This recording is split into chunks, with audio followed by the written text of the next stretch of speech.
Hi viewers, இன்னைக்கு morning vlog தான் வந்து பார்க்க போறோம். 6 o'clockல இருந்தே என்னோட ஒர்க்கை வந்து ஸ்டார்ட் பண்ணியாச்சு. இன்னைக்கு கொஞ்சம் வெளியே போற ஒர்க் இருக்கு, அதனால வந்து கொஞ்சம் நேரமாவே வந்து ஒர்க் ஸ்டார்ட் பண்ணிட்டேன். ஏன்னா வந்து ரொம்ப சிம்பிளான லஞ்சை செஞ்சுக்கலாம் அப்படின்னு சொல்லிட்டு, ஏன்னா வந்து வெளியே போறதுனால வந்து நிறைய லஞ்சு அது இதுன்னு ப்ரிப்பேர் பண்ணும்போது வந்து டைம் ரொம்ப ஆயிடும். ஸோ அதனால வந்து இன்னைக்கு வந்து சிம்பிளான டிஷ் தான் வந்து செய்ய போறோம். இட்லிக்கு மாவு கரைச்சி வச்சுட்டு சாப்பாடு வச்சுட்டு டீ போட்டாச்சு. நெக்ஸ்ட் வந்து பாத்தீங்கன்னா நான் ஒரு 5 விதமான கொட்டை வந்து நைட்டே வந்து ஊற வச்சுட்டேன். வெள்ளை முக்கல்ல, பச்சை பட்டாணி, காராமணி, அதுக்கப்புறம் கருப்பு முக்கல்ல எல்லாமே இருக்கு. ஒரு 5 வெரைட்டியை வந்து நான் எடுத்திருக்கேன். எல்லாமே வந்து நைட்டு ஒரு 8 மணி நேரத்துக்கு முன்னாடியே வந்து ஊற வச்சுட்டேன். மார்னிங் வந்து ஒரு 5ல இருந்து 6 விசில் விடும்போது நல்ல சூப்பரா சாஃப்டா வெந்து வந்துடும். மசாலா சுண்டலுக்காக தான் வந்து நான் ரெடி பண்ணி வச்சிருக்கேன். நெக்ஸ்ட் பாத்தீங்கன்னா இன்னைக்கு கருவேப்பிலை ரைஸ் தான் வந்து செய்ய போறேன். ரொம்ப சிம்பிளான டிஷ், அதனால வந்து இன்னைக்கு கருவேப்பிலை ரைஸ் செஞ்சிடலாம் அப்படின்னு சொல்லிட்டு அது செஞ்சாச்சு. இட்லிக்கு வந்து பாம்பே சட்னி தான் வந்து ரெடி பண்ண போறேன். பாம்பே சட்னி வந்து ரொம்ப சிம்பிளான ரெசிபி. இது வந்து எப்பவுமே வந்து வீக்லி ஒன்ஸ் வந்து கண்டிப்பா வந்து இட்லிக்கு வச்சிருவேன். கடலை மாவு மட்டும் இருந்தா போதும், ரெடி பண்ணிடலாம். இட்லியும் வந்து வெந்தாச்சு. இந்த பக்கம் சாம்பாரும் வந்து ரெடி ஆயிடுச்சு.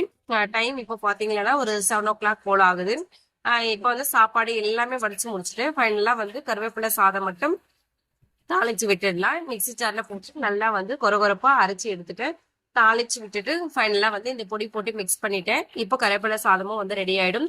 மசாலா சுண்டலை வந்து தாளிச்சு விட்டுட்டு ஃபைனலா வந்து கொஞ்சமா பெப்பர் போட்டாதான் வந்து அந்த மசாலா சுண்டலுக்கான டேஸ்டே வந்து வரும்.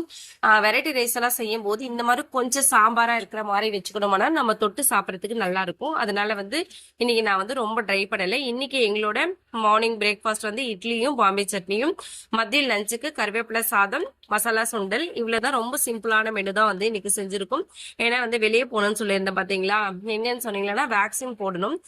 1 year பேபி, 1 year 3 month ஆகுது. இப்போ வந்து வேக்சினேஷன் ஒண்ணு இருக்கு. ஸோ அதுக்காக வந்து நாங்க கிளம்பிட்டோம். வேக்சின் எங்க போடுறோம் அப்படின்னு சொல்லிட்டு பாத்தீங்கன்னா நாங்க வந்து பிரைவேட்ல தான் வந்து போடுறோம். ஜிஹெச்ல எல்லா இடத்துலயுமே வந்து போடுறாங்க. நாங்க டெலிவரியில இருந்து கண்டினியூஷனா வந்து நாங்க ஒரே ஹாஸ்பிட்டல்ல போட்டுட்டு வரோம். நாங்க சீக்கிரமா வந்து பஸ் ஸ்டாண்டுக்கு ரீச் ஆயிட்டோம். பஸ் ஸ்டாண்ட்ல இருந்து நாங்க ஹாஸ்பிட்டல் போறதுக்கு ஷேர் ஆட்டோல வந்து போயிட்டோம். இன்னைக்கு வந்து பாத்தீங்கன்னா ரொம்ப கூட்டையில ரொம்ப காலியா இருந்துச்சு. அதனால டக்குன்னு வேக்சின் போட்டுரும். சாட்டர்டே அந்த மாதிரி போனோம்னா ஃபுல் ரஷ்ஷா இருக்கும். ஒரு 1/2 hour போட அதுக்கு மேலே வந்து நம்ம வெயிட் பண்ணி போட்டுட்டு வர மாதிரி இருக்கும். அப்புறம் வேக்சினேஷன் வந்து ரொம்ப காலையா இருந்ததால சீக்கிரமா போட்டுட்டு அப்படியே வந்து ரிட்டர்ன் வந்தாச்சு. காலையில 10 o'clock போட கிளம்பணும். 1 o'clock வந்து வீட்டுக்கு வந்துடுற மாதிரி நாங்க வந்துட்டோம்.